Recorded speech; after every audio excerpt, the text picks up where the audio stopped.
Bueno, empezamos a hablar un poquito de patología de abdomen, ¿sí? Abdomen y pelvis, en tomografía computada. Esto, digamos, el avance, digamos, tecnológico que pudimos tener, en el cual somos testigos muchos de nosotros, permitió, también permite constantemente evaluar y progresar, ¿no?, de una manera constante y progresiva sobre distintas técnicas, ¿no?, en tomografía, para poder llegar a un mejor diagnóstico y para poder decir que utilizamos una técnica que es trabajada, que es estudiada, que es útil y que le puede servir al paciente y al médico, ¿no?, para el diagnóstico y el tratamiento en sí. Entonces, en abdomen se ha avanzado muchísimo, en muchísimas técnicas, muchísimas cosas para poder ir estudiando, que yo les voy a ir enumerando de a poquito algunas, las más grandes, ¿no? A ver si avanza esto. Bueno, el hígado, como ya sabemos, tiene una forma semilunar, una forma media luna, ¿está bien? Tiene una densidad que es homogénea, quiere decir que es la misma densidad siempre. O sea, que cuando nosotros vemos alguna heterogeneidad de esa densidad, tenemos que sospechar en alguna patología, ya sea una lesión focal o una lesión difusa hepática. ¿Sí? Tiene, sin contraste, una densidad de Hanfield, una unidad de Hanfield de aproximadamente de 55 a 65, y supera levemente a la del vaso en 10 unidades de Hanfield.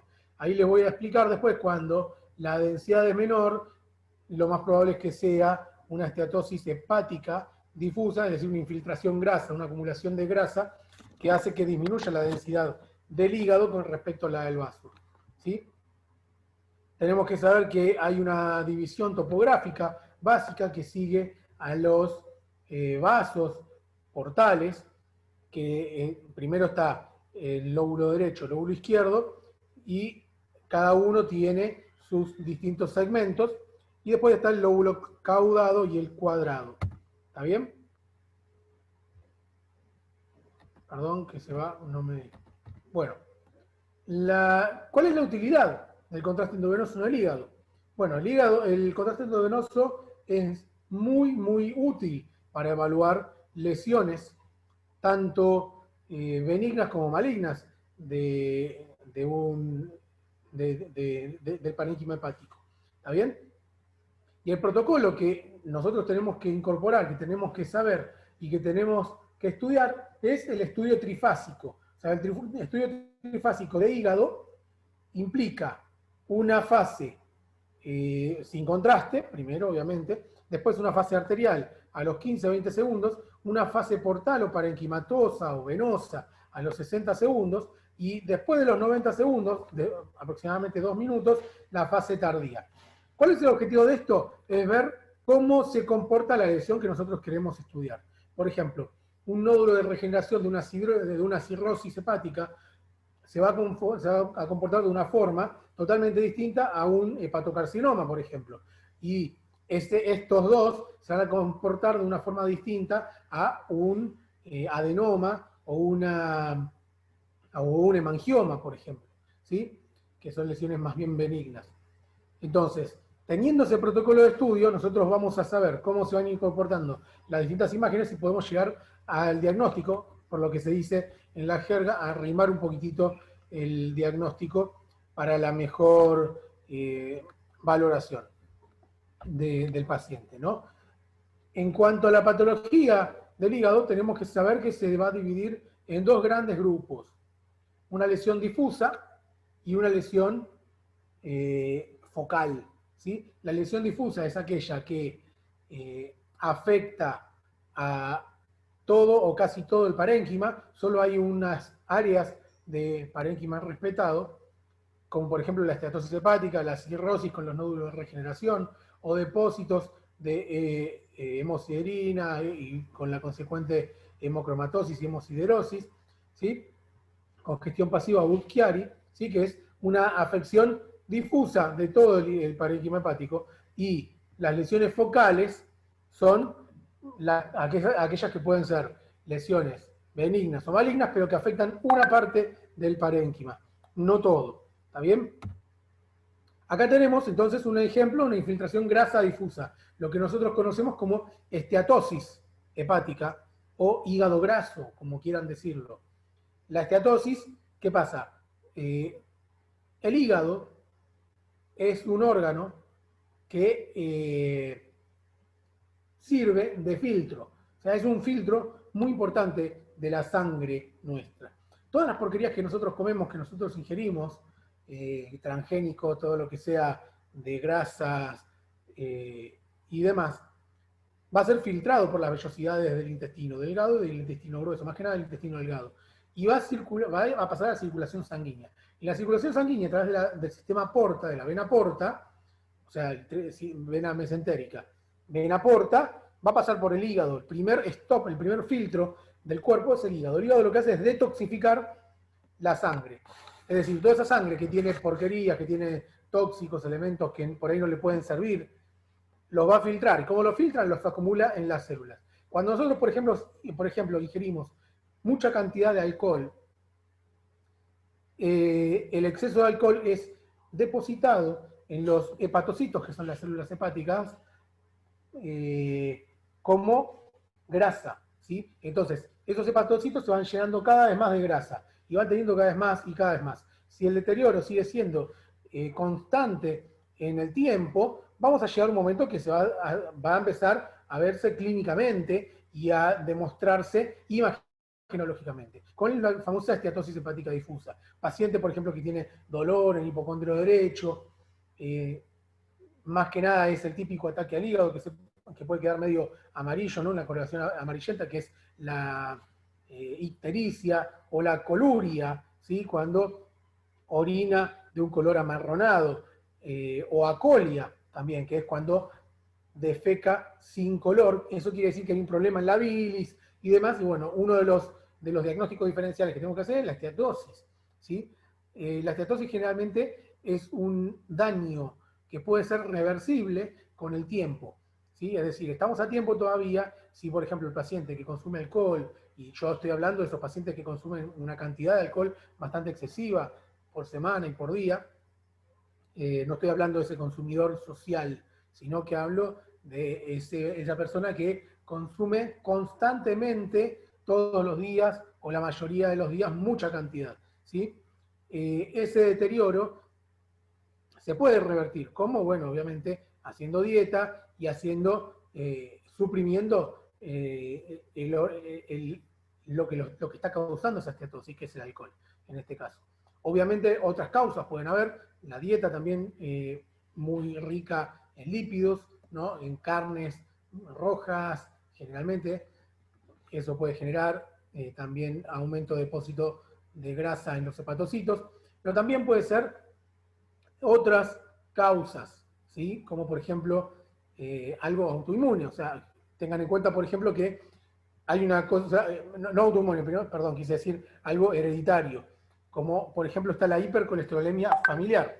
La hipercolesterolemia familiar es un exceso de colesterol en la sangre debido a algo genético, no a una dieta. Obviamente la dieta puede ayudar a que sea más excesiva todavía. Pero ese colesterol en sangre hace que también aumente la cantidad de depósitos en el hepatocito. ¿Está bien? ¿Qué se ve acá? Fíjate, yo les había dicho que la densidad del hígado es 10 unidades de Hounsfield mayor a la del vaso, ¿sí? Y fíjense la densidad que tiene el vaso y fíjense la densidad que tiene este hígado. Si bien acá hay áreas que están un poco más densas, que pueden ser áreas respetadas de esteatosis, fíjense esta infiltración difusa del hígado en la grasa. Esto en resonancia magnética podemos hacer diagnóstico diferencial jugando con un poco con las técnicas de supresión grasa y demás para poder ir viendo cómo se va comportando. Y acá tenemos otro caso de una esteatosis hepática difusa. Fíjense, en este caso no tiene contraste endovenoso, sí tiene contraste oral, porque acá se ve el estómago, se ve el vaso, la densidad, fíjense la densidad, si yo mido la densidad de esta y la densidad de esta, Fíjense la diferencia que hay. Incluso se empiezan a ver los vasos suprahepáticos que van a desembocar en la vena cava. Esta es la vena cava superior, perdón, la vena cava inferior, quise decir, y estos son las venas, los vasos, las venas suprahepáticas que van a ir desembocando en esa vena cava inferior. Se ven pintadas como si estuvieran con contraste. En realidad no es que tienen contraste, es que hace contraste con con la grasa que está depositada en las células hepáticas. Otra cosa que tenemos que tener en cuenta es la cirrosis hepática. Es otra de las afecciones difusas que nosotros tenemos que conocer. Cuando el deterioro por el alcohol, por ejemplo, sigue siendo constante y el paciente no nos da bola sobre reducir la ingesta de alcohol y demás, va a terminar desarrollando la cirrosis hepática. La cirrosis hepática no es más que un hígado achicharrado, lleno de fibrosis, todo con cicatrices y insuficiente completamente. O sea, este hígado no va a funcionar igual que un hígado normal o que el hígado que tenía con la esteatosis hepática. Este paciente, lo que va a pasar entonces, toda esa sangre que iba por el sistema porta, no va a ser suficiente. El hígado no va a tener la capacidad para poder filtrarlo. Entonces lo que va a empezar a pasar es circulaciones colaterales. Al haber circulación colateral va a empezar a aumentar el flujo sanguíneo en otro lado, en otro sistema venoso que no es el porta, ¿sí? Y entonces en ese caso va a generar dilataciones vasculares, venosas, varicosas, como por ejemplo lo que se ve acá en la foto de la derecha, que son las varices esofágicas. Fíjense, acá está el esófago, y esto que está como medio nodular, como un engrosamiento nodular, no son más que varices, son engrosamientos venosos, engrosamientos, dilataciones de las venas que protruyen en la luz del esófago. ¿Qué va a producir esto en este paciente? Cuando pase el bolo alimenticio, se va a desgarrar, porque está bastante sensible y demás, y va a empezar a sangrar, con lo cual el paciente va a tener hematemesis, quise decir hematemesis, que es vómito con sangre, y hematoquesia, que es cuando defeca una materia fecal como un color tipo alquitrán, que es la sangre que sido absorbida y reabsorbida por el intestino y que terminó siendo eliminada. ¿Sí? ¿Cómo vamos a tener entonces? Vamos a ver, el hígado, fíjense, cómo está irregular, bordes irregulares, disminuido de tamaño, con muchas imágenes nodulares, fíjense las imágenes focales nodulares que hay, que son nódulos de regeneración, ¿sí? O sea, los nódulos de regeneración son característicos de la cirrosis hepática. La cirrosis hepática es consecuencia de un daño en el hígado, y el daño del hígado puede ser causado por el alcohol, como yo ya les había dicho, una de las principales es el alcohol, pero también puede ser causada por otras cosas. Por ejemplo, una hepatitis autoinmune, una hepatitis viral, la hepatitis B, hepatitis C, puede desarrollar en una cirrosis. ¿Y cómo evoluciona? Bueno, el pronóstico es muy malo, lamentablemente. Los pacientes van a tener ascitis, ¿sí? Una acumulación de líquido con una falla en la albúmina y demás. Entonces genera un aumento de líquido en la cavidad abdominal. Falla hepática, falla renal, puede terminar en la muerte obviamente, por supuesto, pero también muchos de estos nódulos de regeneración pueden desarrollar con el tiempo un hepatocarcinoma, un tumor primario del hígado, ¿sí? Esta circulación colateral también va a generar varices colaterales esplenorrenales, que acá en este caso no sé, creo que hay alguna foto que se pueda ver, ¿sí? Ahí se ve. Esplenomegalia, que es el aumento del tamaño del vaso, ¿sí? Y otras varices, otras dilataciones, como por ejemplo las hemorroides, ¿sí?